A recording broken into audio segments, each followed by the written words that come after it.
Assalamualaikum warahmatullahi wabarakatuh. Lanjut lagi dengan saya, Hera Susanti. Hari ini kita akan lanjutkan perkuliahan kita, algoritma dan pemrograman, dengan materi konstruksi dasar algoritma.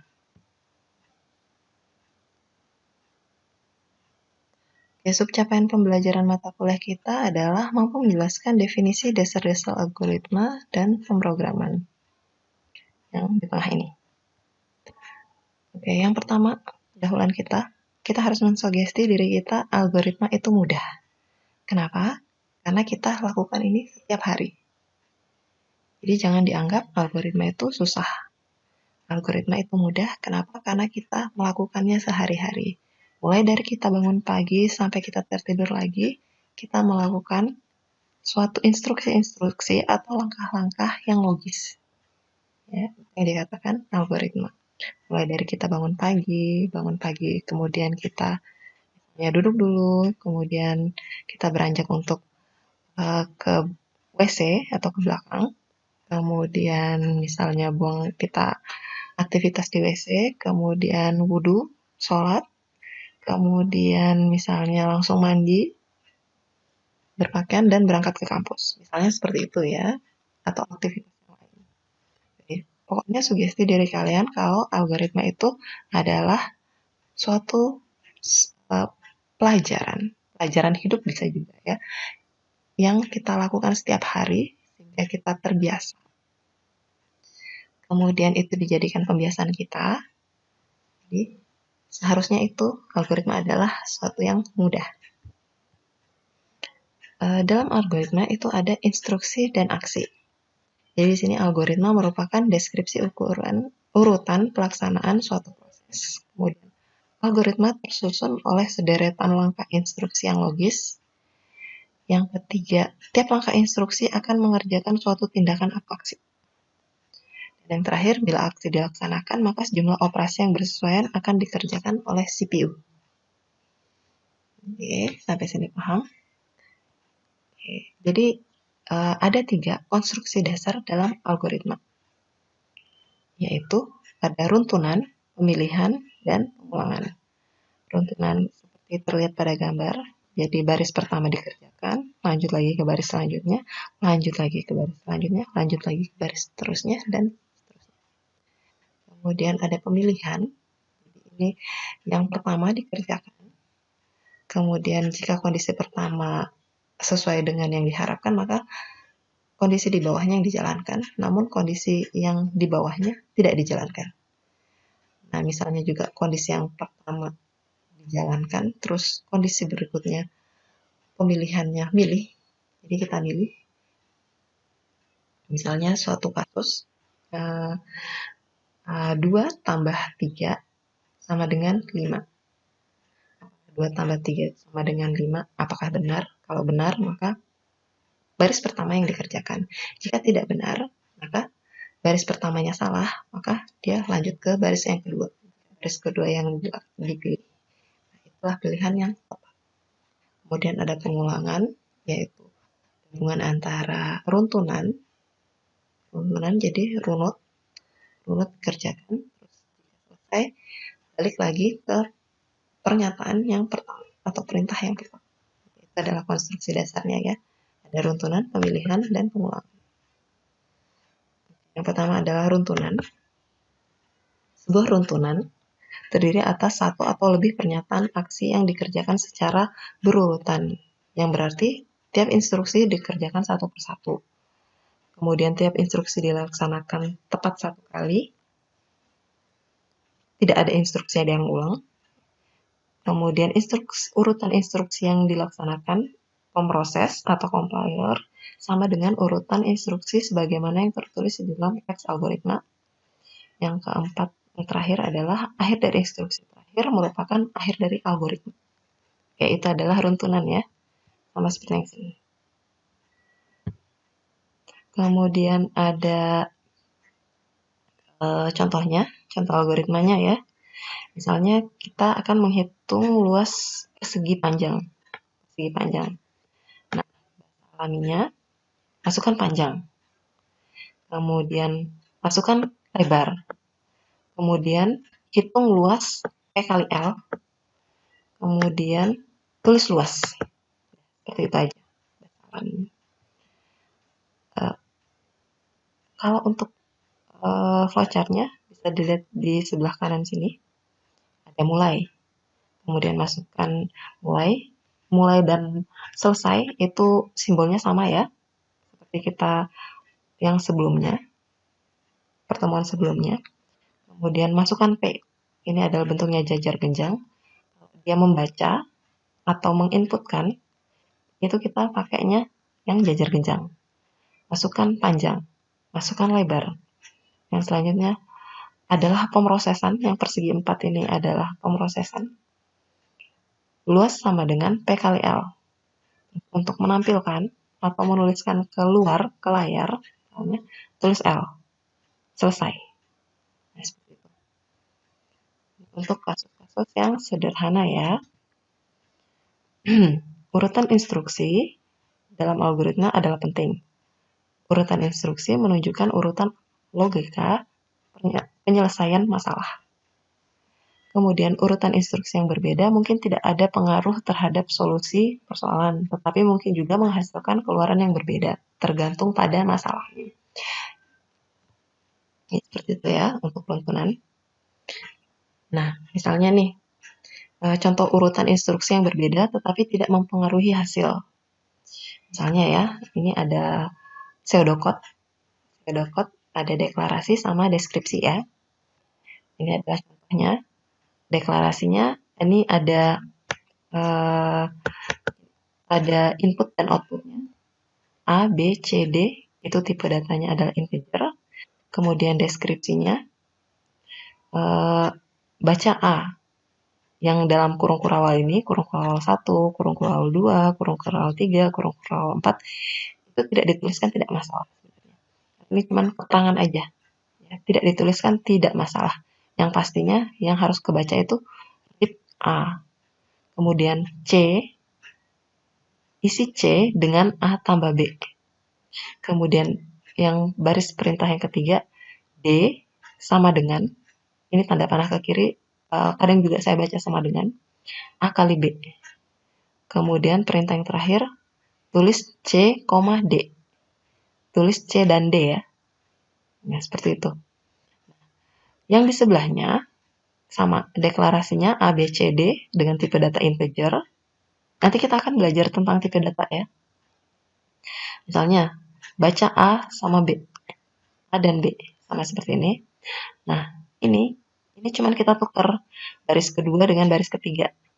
C sama dengan A tambah B. Itu ada di baris ketiga yang di sebelahnya. Kemudian D sama dengan A kali B. Itu sama seperti ini. Kemudian tulis C, D. Oke, ini tidak outputnya dari algoritma ini itu sama.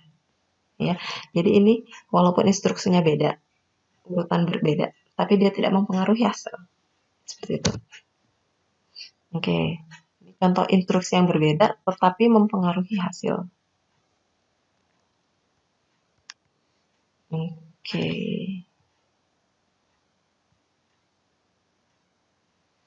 Dibaca dua bilang integer, kemudian hitung penjumlahan dan perkalian sampai hasilnya akan tampil di layar. Oke, jadi ada juga yang mempengaruhi hasil dan ada yang tidak mempengaruhi hasil. Jadi intinya suatu algoritma itu tidak ada yang salah atau benar. Dia masalah tepat atau tidaknya sesuai dengan output yang kita harapkan. Ya. Intinya seperti itu dan tidak yang pastinya algoritma kita harus efisien ya, harus irit memori dan irit waktu. Seperti yang kita pelajari sebelumnya ya. Kemudian ada konstruksi dasar selanjutnya adalah pemilihan. Struktur pemilihan atau selection memungkinkan suatu aksi dieksekusi jika suatu kondisi terpenuhi atau tidak terpenuhi. Struktur pemilihan mampu memungkinkan pemroses mengikuti jalur aksi yang berbeda berdasarkan kondisi yang ada. Tidak setiap baris program akan dikerjakan. Itu intinya ya. Jadi kalau kita milih A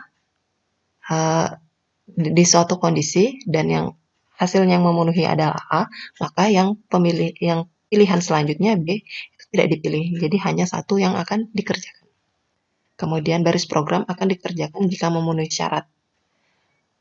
Biasanya kita pakai jika, maka.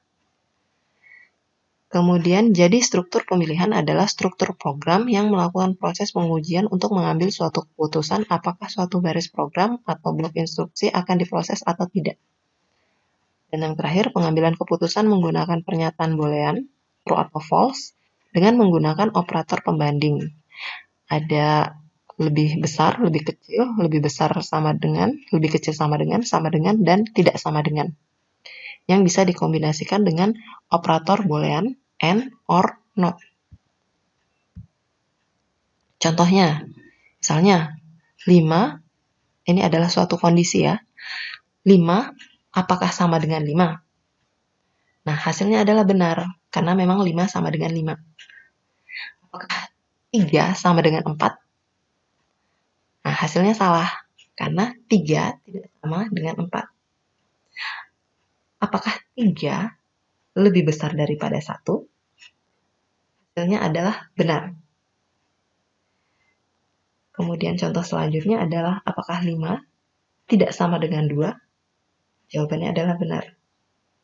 Nah, misalnya kita isi A sama dengan 5. Nah, ini bisa true atau false, tergantung nilai variabel A. Apakah A sama dengan 5? Nah, misalnya, kita isi A lebih besar daripada 5 dan B sama dengan 2. Ini bisa true jika pernyataan A memang lebih besar daripada 5 bernilai true. Dan pernyataan B sama dengan 2 juga bisa bernilai true. Tergantung isiannya ya. Oke, di sini saya kasih contoh. Jadi, dalam bidang teknik kita ada 4 bilangan yang biasa kita gunakan. Yang pertama itu ada bilangan desimal. Bilangan desimal itu adalah bilangan 0, bilangan berbasis 10 yang terdiri dari 0 sampai 9. Itu sama seperti angka yang kita gunakan sehari-hari. Dalam perkuliahan, dalam matematika, bisa digunakan untuk operasi aritmetika ya. Misalnya tambah kurang kali bagi. Itu bilangan desimal. Operasinya ya. Kemudian ada bilangan biner. Bilangan biner adalah bilangan berbasis 2 yang terdiri dari 0 dan 1. Ini juga biasa kita pakai. Misalnya kalau untuk di bidang elektronika, itu lampunya hidup atau lampunya mati. Untuk lampu hidup biasanya kita kasih simbol 1, kemudian untuk 0 adalah kalau lampunya mati. Kemudian ada untuk bilangan oktal, itu adalah bilangan berbasis 8, nilainya adalah 0 sampai 7. Jadi 0, 1, 2, 3, 4, 5, 6, 7. Jumlahnya ada 8 ya. Kemudian ada bilangan heksadesimal, bilangan berbasis 16, heksadesimal. Itu bilangan berbasis 16 untuk nilainya dari 0, 1, 2, 3, 4, 5, 6, 7, 8, 9. Kemudian A, B, C, D, E, F. Oke, di sini ada saya kasih contoh, tapi untuk bilangan biner aja ya. Ini adalah tabel kebenaran dengan inputnya adalah A dan B, dan kita akan menginginkan output A or B. Kalau untuk simbolnya biasanya A tambah B. Nah, di sini kita menggunakan bilangan biner. Bilangan biner adalah bilangan berbasis 2 yang nilainya hanya ada 0 dan 1. Hidup atau mati, ya. Jadi hidup itu 1, kemudian mati itu 0. Nah, seperti itu. Di sini kita punya input, ini ada kombinasinya ya. Misalnya 0 tambah 0, A tambah B ya. Ini kan output yang kita harapkan adalah A tambah B. 0 tambah 0 itu hasilnya adalah 0. 0 tambah 1 hasilnya adalah 1. 1 tambah 0 hasilnya adalah 1. Dan 1 tambah 1 adalah hasilnya 1. Ini nanti akan kalian pelajari di mata kuliah rangkaian digital biasanya. Atau elektronika digital. Ya, silakan nanti kalian pelajari lebih lanjut lagi kenapa sih 1 tambah 1 bisa jadi 1. Itu ada aturannya tersendiri. Dan untuk bilangan-bilangan yang lain juga ada operasinya ya. Oke, ini ada contoh di sini. Ini adalah contoh pseudocode sama contoh untuk flowchart. Jadi ini adalah program penentuan untuk lulus. Ini adalah judulnya. Judul program ini tidak ditulis tidak apa-apa. Kemudian ini ada deklarasi variabelnya. Var, variabel n. Jadi di sini ada variabel n dengan tipe data integer. Nanti kita akan pelajari lebih lanjut lagi. Kemudian mulai, write atau tulis, masukkan nilai siswa. Baca. Jadi kita menginputkan dari luar, kemudian dibaca oleh program komputer, dibaca oleh komputer. Kemudian di sini ada kondisi if n lebih besar sama dengan 60, then maka tulis siswa dinyatakan lulus. Else, kalau tidak, tulis siswa dinyatakan tidak lulus. Baris 10 n. Nah, read learn, kemudian n. Jadi kita akan menentukan suatu kelulusan mahasiswa. Jadi ketika kita nginputin suatu nilai, misalnya kita nginputin 70. Nah, 70 dimasukkan ke pemilihannya kita. Pemilihannya kita, jika n-nya itu yang tadi 70 ya, lebih besar sama dengan 60, maka siswa lulus. Kalau di bawahnya 60, berarti dia tidak lulus. Seperti itu. Lihat di bagian flowchart-nya. Start, masukkan nilai siswa. Kita masukkan misalnya nilainya 30. Apakah, nah jadi n-nya 30 ya. Apakah 30 lebih besar daripada 60? Ternyata tidak. Berarti dia tampilkan siswa tidak lulus. Terus selesai. Jadi yang ini, baris yang ini tidak dikerjakan. Nah, misalnya kita masukkan 70 atau 80 lah. Masukkan nilai siswa N, masukkan nilai 80. Nah, dicek di sini. Apakah 80 lebih besar daripada 60? Ternyata iya. Berarti tampilkan siswa lulus. Selesai. Dan ini tidak dikerjakan. Itulah pemilihan. Oke, keterangan. Tidak semua baris program akan diproses. Baris program nomor 8 akan diproses jika kondisi nilai siswa lebih besar sama dengan daripada 60 bernilai benar. Kemudian, baris program nomor 10 akan diproses jika kondisi nilai siswa lebih besar 60 berarti nilai salah. Jadi ketika yang ini dikerjakan, ini, jika benar, ini dikerjakan. Dan ini tidak dikerjakan. Selesai. Sama seperti jika apakah N lebih besar daripada 60? Kalau dia salah, berarti dia tidak lulus. Selesai. Dan yang ini, tampilkan siswa lulus, itu tidak dikerjakan. Oke, selanjutnya adalah konstruksi pengulangan. Salah satu kelebihan komputer adalah mampu mengerjakan pekerjaan yang sama berulang kali tanpa kena lelah. Kemudian, struktur pengulangan memungkinkan kita untuk membuat suatu algoritma dari instruksi yang berulang-ulang lebih efektif. Contohnya, kita akan mencetak suatu kalimat sebanyak 100 kali. Kalau kita ngetik manual sendiri, kan ada program pengulangan komputer. Kita cuma menuliskan beberapa baris program, beberapa instruksi, kita akan ulang sampai 100 kali. Seperti itu. Pengulangan adalah instruksi yang didapat mengulang sederetan instruksi secara berulang-ulang sesuai pernyataan yang ditetapkan. Struktur instruksi perulangan pada dasarnya terdiri atas itu kondisi perulangan, suatu kondisi yang harus dipenuhi agar perulangan dapat terjadi. Yang kedua adalah badan atau bodi perulangan, yaitu deretan instruksi yang akan diulang-ulang pelaksanaannya. Yang ketiga adalah pencacah atau counter pengulangan. Suatu variabel yang nilainya harus berubah agar pengulangan dapat terjadi pada akhirnya membatasi jumlah perulangan yang dapat dilaksanakan. Ada 3 pengulangan di sini, ada for next, while do, repeat until. Oke, yang 3 itu yang biasa kita pelajari. Nah, untuk pengulangan for next seperti ini dia. Jadi misalnya kita kasih for i sama dengan 1 ke 4. Ngulang i 1 ke 4. instruksinya, kemudian next I, terus ngulang lagi sampai 4 kali. Oke, makna dari bentuk pengulangan tersebut adalah ulangi instruksi tersebut berdasarkan variabel pengulangan mulai dari nilai awal hingga nilai akhir. Nilai awalnya adalah 1 dan nilai akhirnya adalah 4. Dari gambar tersebut, instruksi akan dikerjakan sebanyak 4 kali karena pengulangan dimulai dari 1 sampai 4. Ya, dari 1, 2, 3, 4. Oke, kemudian ada while do. Nanti kita akan pelajari lebih lanjut ya. Ini seperti ini dia kondisi, jika benar akan berulang. Jika benar akan berulang, kalau salah dia akan berhenti. Contohnya seperti ini.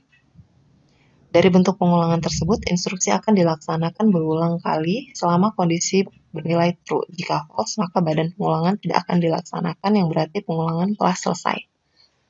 Misalnya, algoritma untuk mencetak angka 1, 2, 3, 4, 5, 6, 7, 8 ke piranti keluaran. Deklarasinya adalah K. K ini adalah variabel dengan tipe data integer. Deskripsinya, K sama dengan 1. Yang ini tidak dituliskan juga tidak apa-apa sebenarnya. Yang dalam kurung-kurung awal ini inisialisasi. Nah, while ketika K lebih kecil sama dengan 8, lakukan. Tulis K. K sama dengan K tambah 1. Nah, ini adalah untuk perintah pengulangan. Jadi ketika K-nya lebih kecil dan sama dengan 1, maka dia akan tulis K, kemudian beralih ke selanjutnya. Jadi di sini K sama dengan K tambah 1. Untuk nilai K-nya pertama ini 1, maka 1 tambah 1. Untuk selanjutnya ya, untuk next-nya. Jadi selanjutnya adalah 2. Nanti dicek lagi di sini. Pengulangannya di sini. Jadi di sini, ini semuanya adalah baris perintahnya ya. Ini adalah pengulangannya. Jadi 1 tambah 1 sama dengan 2. Dicek lagi di sini. Apakah 2 lebih kecil sama dengan 8? Jika benar, maka tulis 2. Lanjut lagi ke sini. 2 tambah 1. Kita isi 2 tambah 1, 3. Nah, dicek lagi di sini. Apakah 2 tambah 1 kan 3. 3 lebih kecil daripada 8? Nah, ternyata benar. Maka tulis 3. Dan selanjutnya sampai 8 ya. And while ketika kondisi yang di sini tidak terpenuhi, misalnya di sini K-nya udah bernilai 9, tidak terpenuhi, maka dia langsung and while.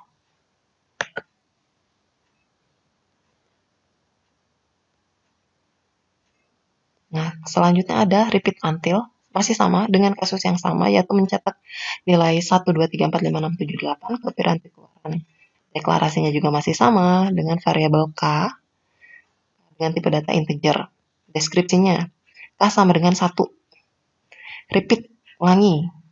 Tulis K. Berarti kita nulis 1 yang pertama.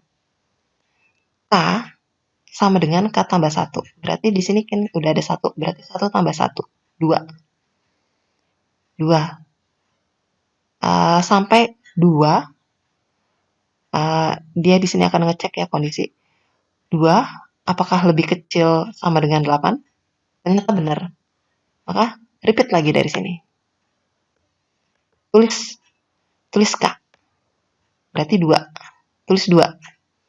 Nah, 2 tambah 1. 3. Apakah 3 lebih kecil daripada 8? Oke, selanjutnya tulis K. Berarti tulis 3.